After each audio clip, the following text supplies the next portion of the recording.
السلام علیکم دوستو، آج ہم قدم رکھ رہے ہیں ایک ایسی سرزمین پر جہاں پر ہر اینٹ، ہر دیوار تاریخ کی گواہ ہے۔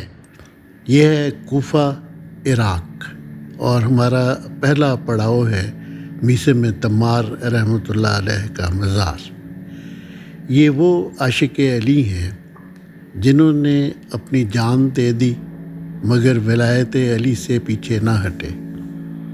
ان کے صبر، وفا اور صداقت کی خوشبو آج بھی کوفہ کی فضاؤں میں محسوس ہوتی ہے۔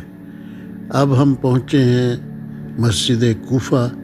یہ وہ جگہ ہے جہاں امام علی علیہ السلام نے نمازیں پڑھیں، فیصلے کیے، اور وہ تاریخی مقام بھی یہی ہے جہاں ان پر قاتلانہ حملہ ہوا۔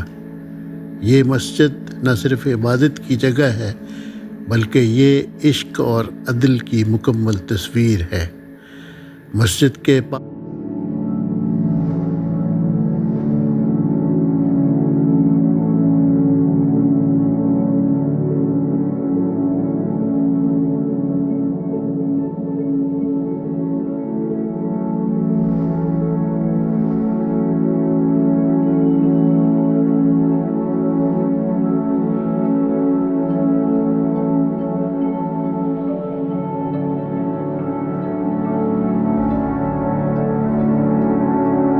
ہی موجود ہے حضرت مسلم بن عقیل کا مقام، سفیر حسین، جو کوفہ آئے حق کا پیغام لے کر، لیکن بے وفائی نے انہیں تنہا کر دیا۔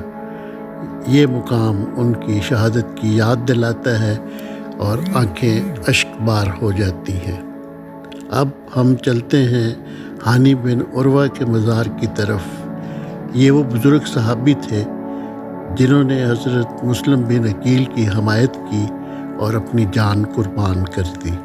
کوفہ کی گلیاں آج بھی ان کے حوصلے کو سلام پیش کرتی ہیں۔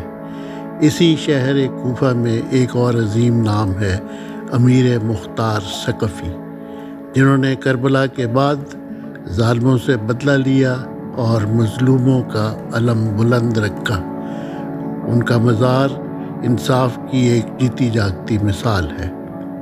اب ہم پہنچے ہیں حضرت علی علیہ السلام کے گھر، جو کہ سادگی، پاکیزگی اور زہد کا ایسا منظر جو دلوں کو نرم کر دے پیش کرتا ہے۔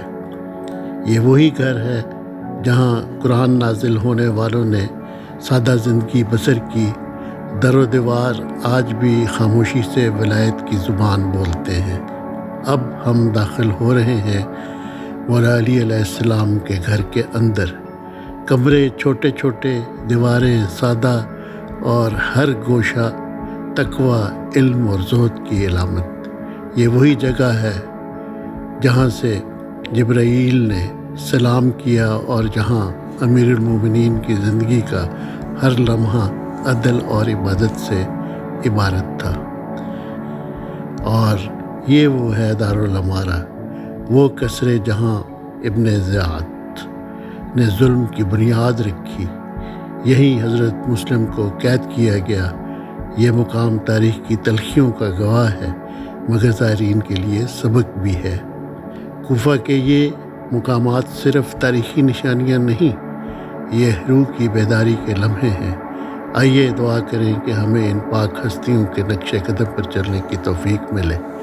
اگر آپ کو یہ روحانی سفر پسند آیا ہو تو کاظمی کرونیکلز کو سبسکرائب کریں، لائک کریں اور شیئر ضرور کریں۔